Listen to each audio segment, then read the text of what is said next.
स्वागत है आपका यस न्यूज़ कर्नाटक एक्सप्रेस में। मैं आपके साथ सुफियान हूं। आइए आज की खबर पर नजर डालते हैं।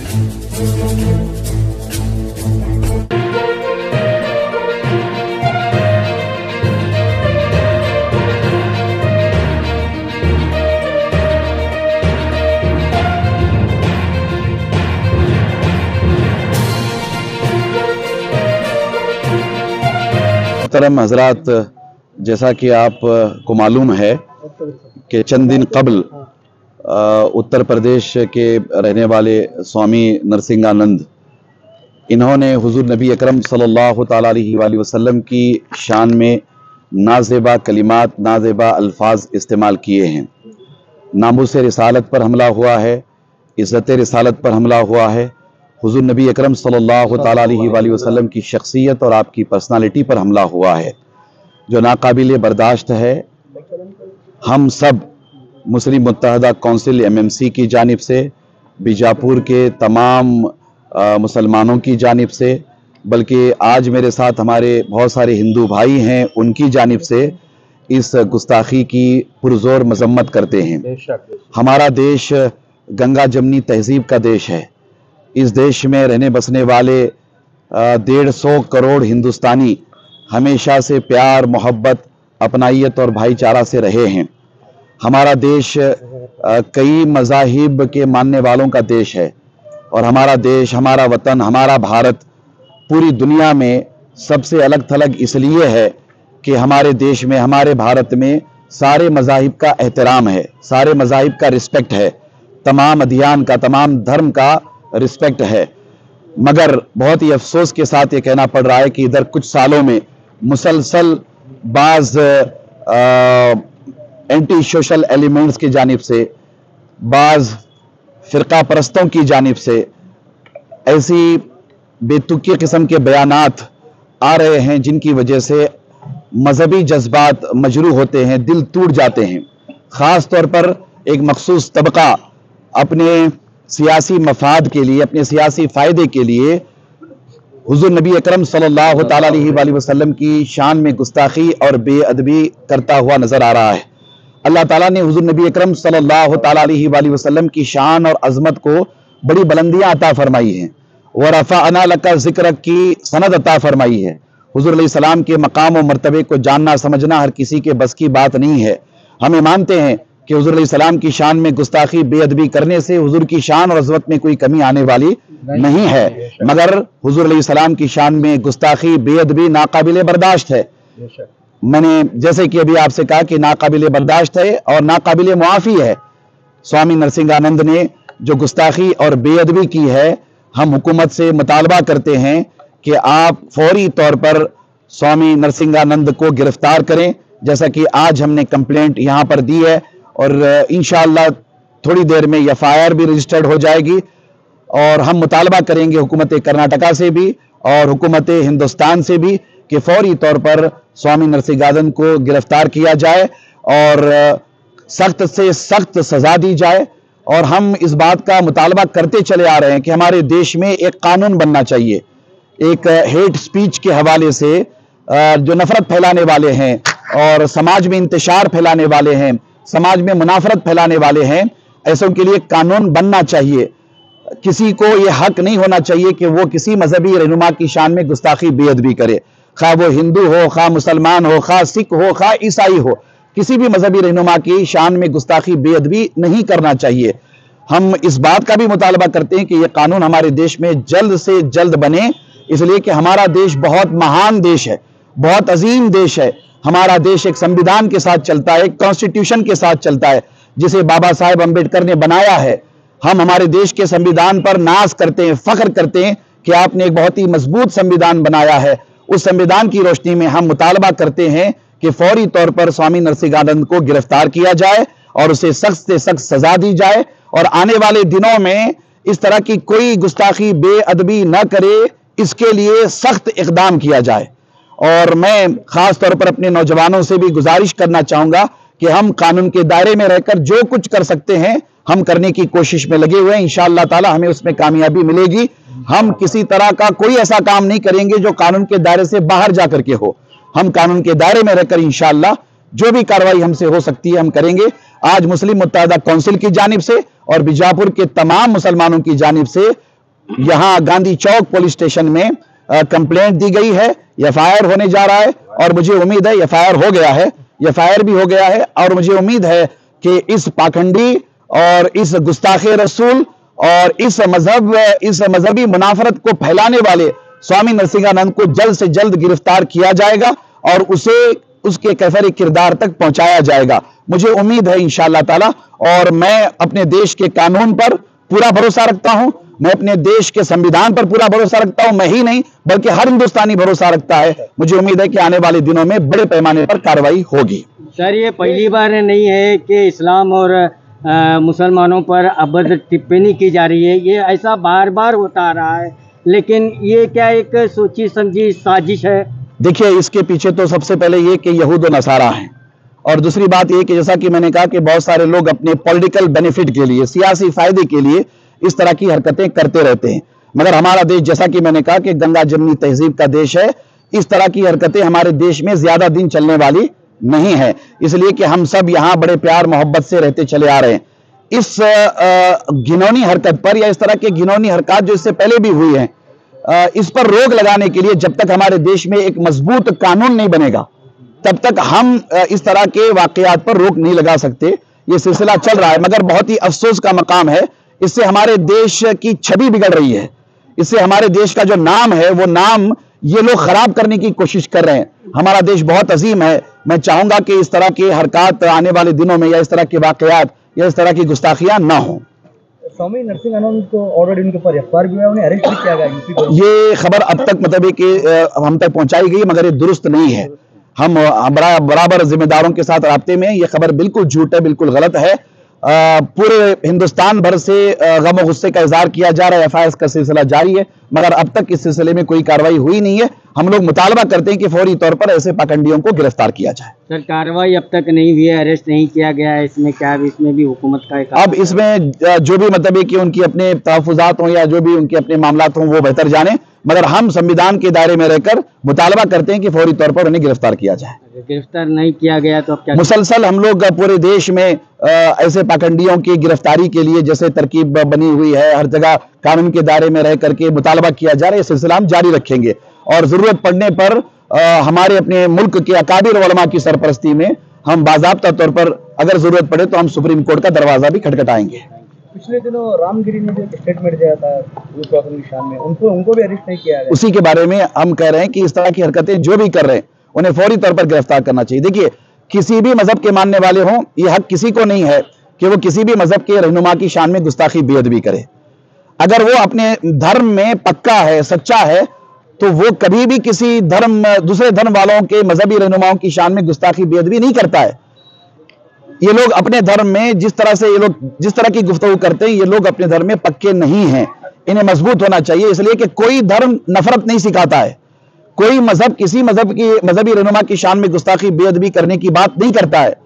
ये बस अपनी सियासी मफाद के लिए इस तरह के काम कर रहे हैं। मैं मौलाना शाकिर हुसैन कासमी, सदर जमीयतुल उलमा जिला बीजापुर, नायब सदर जमीयतुल उलमा जिला कर्नाटक, आपसे मुखातिब हूँ।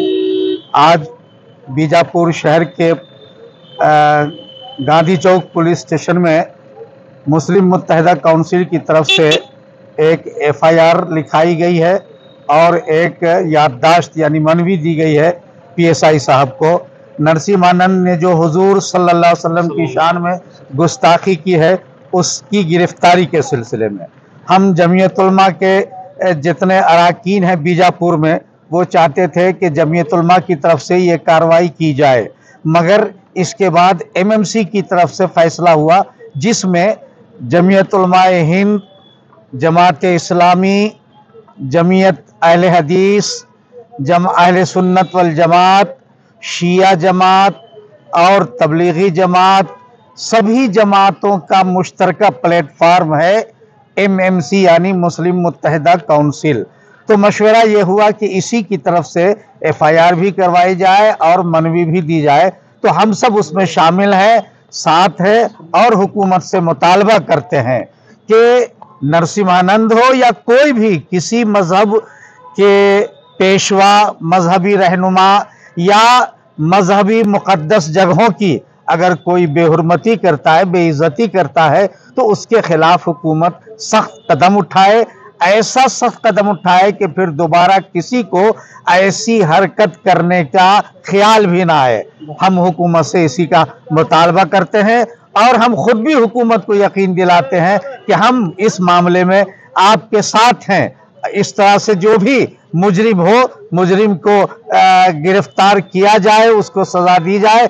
हम सब पूरे मुसलमान, पूरी कम्युनिटी इस सिलसिले में इंशाअल्लाह हुकूमत के साथ रहेंगे। ಸಮಾಜದ ಮುಖಂಡರು ಹಜರತ್ ತನ್ವೀರ್ ಹಾಶ್ಮಿ ಪೀರ ಸಾಹೇಬರ ನೇತೃತ್ವದಲ್ಲಿ ನಾವು ಗಾಂಧಿ ಚೌಕ್ ಪೊಲೀಸ್ ಸ್ಟೇಷನ್ ಬಂದ್ ಕಿಸಿ ಎಲ್ಲ ಮುಸ್ಲಿಂ ಮುಖಂಡರು ಮತ್ತು ಹಿಂದೂ ಬಾಂಧವರು ಎಲ್ಲರೂ ಕೂಡಿ ಬಂದು ಒಂದು FIR ಅನ್ನು ಮಾಡಿದ್ದೀವಿ. ಯಾಕೆಂದರೆ ತಮಗೆ ಗೊತ್ತಿದ್ದಂತೆ ಈ ಹಿಂದೆ ಸ್ವಾಮಿ ನರಸಿಂಹಾನಂದಜಿ ಅವರು ಹಜರತ್ ಮೊಹಮ್ಮದ್ ಮುಸ್ತಫಾ ಸಲ್ಲಲ್ಲಾಹು ಅಲೈಹಿ ವಸಲ್ಲಂ ಅವರ ಸಲುವಾಗಿ ಒಂದು ಅಶಬ್ದ ಮಾತುಗಳನ್ನು ಹೇಳಿದರು. ದೇಶದಲ್ಲಿ ಸುಮಾರು ಕಡೆ FIR ಆಗಿದೆ. ಅದು ನಾವು ಬಿಜಾಪುರನಲ್ಲಿ ಕೂಡ FIR ಅನ್ನು ಮಾಡಿದ್ವಿ. ಇಂಥವು ಯಾವುದೇ ಸ್ವಾಮಿ ಇರಲಿ, ಒಂದು ಸಮಾಜಕ್ಕೆ ಒಂದು ಕೋಮಕ್ಕೆ ನೋವಾಗುವಂಥ ಮಾತಾಡಿದ್ದಕ್ಕೆ ಯಾರೂ ಸಹಿಸ್ಲಿಕ್ಕಾಗೋದಿಲ್ಲ. ನಮ್ಮ ಬಿಜಾಪುರನಲ್ಲಿ ತಾವು ನೋಡಿದ್ರಿ, ಇಲ್ಲಿ ಗಣಪತಿ ಆಚರಣೆನೂ ಮಾಡಿದ್ವು, ಮಿಲಾದುನ್ ನಬಿನೂ ಆಚರಣೆ ಮಾಡಿದ್ವು. ಲಕ್ಷಾಂತರ ಜನ ಸೇರಿ ಇಲ್ಲಿ ಯಾವುದು ಮಾಡಿದ್ರೆ ಯಾವುದು ಒಂದು ಸಣ್ಣ ಪುಟ್ಟ ಇದು ಘಟನೆ ಆಗಲಿಲ್ಲ. ಏಕೆಂದರೆ ನಮ್ಮ ಮುಖಂಡರು ನಮ್ಮ ಮಾರ್ಗದರ್ಶನ ಕೊಟ್ಟಿದ್ದು ಯಾವುದೇ ರೀತಿಯಿಂದ ಯಾವ ಥರ ಅದು ಒಂದು ಇದು ಮಾಡಬಾರ್ದು. ಆದ್ದರಿಂದ ನಾವು ಎಲ್ಲ ಮುಸಲ್ಮಾನ್ ಬಾಂಧವರು ಮತ್ತು ಹಿಂದೂ ಬಾಂಧವರು ಕೂಡಿ ಎಲ್ಲರೂ ತಮ್ಮ ತಮ್ಮ ಹಬ್ಬವನ್ನು ಅಚ್ಚುಕಟ್ಟಿ ನಾವು ಇಲ್ಲೇ ನಾವು ನಡೆಸಿದ್ವಿ. ಅದರ ಪ್ರಕಾರ ಇವತ್ತು ಗಾಂಧಿ ಚೌಕ್ ಪೊಲೀಸ್ ಸ್ಟೇಷನಲ್ಲಿ ಅಡಿಷನಲ್ DSP ಸಾಹೇಬರು ಮತ್ತು CPI ಸಾಹೇಬರು ಜೊತೆಯಲ್ಲಿ ಕೂತ್ಕಿಸಿ ಒಂದು FIR ಅನ್ನು ಮಾಡಿದ್ವಿ. ಅವರು ನಮ್ಮ ಕಂಪ್ಲೇಂಟನ್ನು ಸ್ವೀಕಾರ ಮಾಡಿ FIR ಕೂಡ ಮಾಡ್ತಿದ್ದಾರೆ. ಈ ದೇಶದಲ್ಲಿ ಎಲ್ಲರೂ ಹಿಂದೂ ಮುಸ್ಲಿಂ ಬಾಂಧವರು ಕೂಡಿ ಈ ದೇಶವನ್ನು ಸ್ವಾತಂತ್ರ್ಯ ತಂದವರು. ಡಾಕ್ಟರ್ ಬಾಬಾ ಸಾಹೇಬ್ ಅಂಬೇಡ್ಕರ್ ಅವರು ಸಂವಿಧಾನ ಕೊಟ್ಟವರು. ಆ ಸಂವಿಧಾನ ಪ್ರಕಾರ ನಾವೆಲ್ಲರೂ ಪಾಲಿಸಬೇಕಾಗಿತ್ತೆ. ಇಂಥವು ಯಾರೊಬ್ಬರು ನಾಯಕ ಆಗಲಿ ಬದಮಾಶ್ ಅಂತ ಯಾವ ಜಾತಿಯವರು ಇದ್ದರೂ ಸಹಿತ ಅದು ಯಾರಿಗೆ ನೋವಾಗುವಂಥ ಮಾತಾಡಬಾರ್ದು. ನಮ್ಮ ಭಾವನೆಗೆ ಭಾಳ ಧಕ್ಕೆ ಉಂಟಾಗಿದೆ. ಆದ್ದರಿಂದ ನಾವು ಇವತ್ತು FIR ಮಾಡ್ತೀವಿ. ಪೊಲೀಸ್ ಇಲಾಖೆ ನಮಗೆ ಸ್ಪಂದನೆ ಮಾಡಿ ಅದಕ್ಕೆ ತಾಬಾಡು FIR ಮಾಡ್ತಿದ್ದಾರೆ. ಅವ್ರಿಗೂ ಕೂಡ ಈ ಸಂದರ್ಭದಲ್ಲಿ ಧನ್ಯವಾದ ಹೇಳ್ತೀನಿ. ಯಾವುದೇ ಕೋಮಿಗೆ ಯಾರಾದರಲ್ಲಿ ಯಾವ ಧರ್ಮದವರಲ್ಲಿ ಯಾವ ಥರದ್ದು ಅಶಬ್ದವನ್ನು ಮಾತಾಡಬಾರ್ದು. ಇದು ನಮ್ಮ ಇದಕ್ಕೆ ಗೌರವ ಬರುವುದಿಲ್ಲ. ನಾವು ಏನೋ ರಾತ್ರೋರಾತ್ರಿ ಲೀಡರ್ ಆಗಬೇಕನ್ನೋ ಉದ್ದೇಶದಿಂದ ಒಂದು ಸಮಾಜಕ್ಕೆ ಬರೆಯುವಂಥ ಕೆಲಸ ಈಗೇನು ಟ್ರೆಂಡ್ ನಡೆದೈತಿ ಹಿಂದೂಸ್ತಾನ ಒಳಗೆ, ಇದು ಬಂದಾಗಬೇಕು. ಇದಕ್ಕೆ ಒಂದು ಕಾನೂನು ಮಾಡಬೇಕು.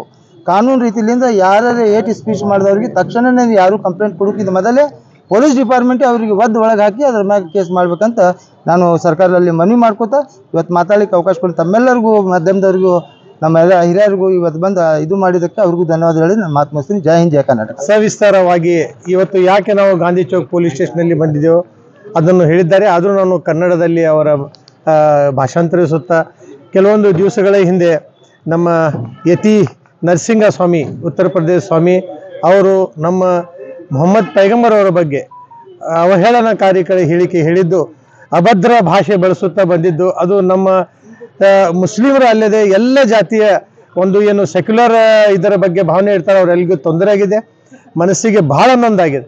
ಅವರ ಬಗ್ಗೆ ಹಲವಾರು FIRಗಳು ಇಡೀ ದೇಶದಲ್ಲಿ ಆಗಲೇ ಆಗಿವೆ. ಅವ್ರಿಗೆ ಇಲ್ಲಿವರೆಗೆ ಅವ್ರಿಗೆ ಅರೆಸ್ಟ್ ಮಾಡಬೇಕಾಗಿತ್ತು, ಕಾರಣಾಂತರಗಳಿಗೆ ಅವರು ಮಾಡಿಲ್ಲ.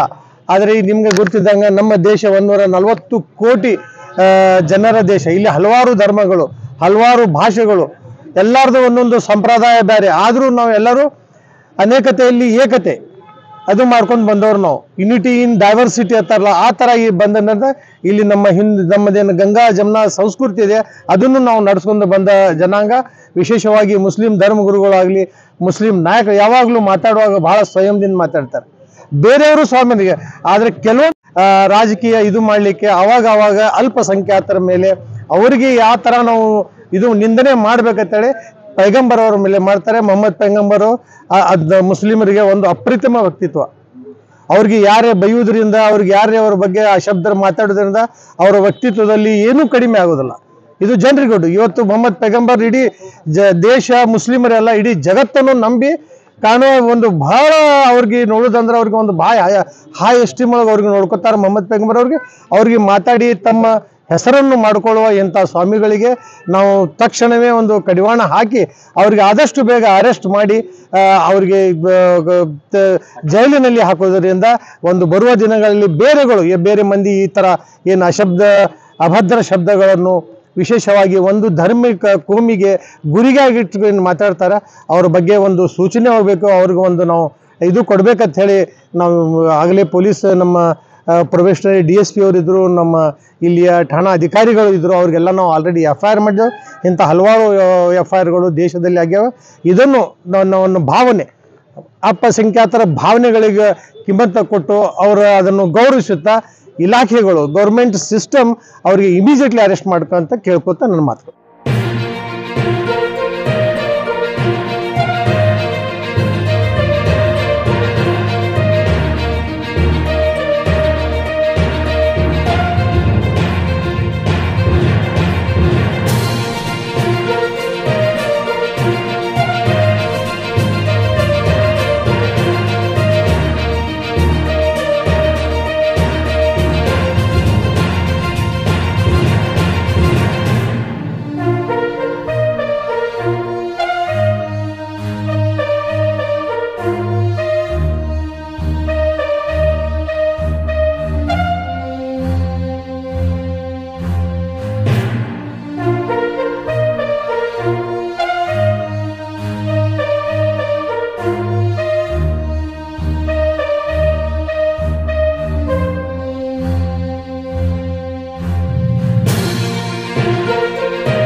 हमारे यस न्यूज़ कर्नाटक एक्सप्रेस के लेटेस्ट अपडेट के लिए लाइक कीजिए, शेयर कीजिए, सब्सक्राइब करना ना भूलिएगा।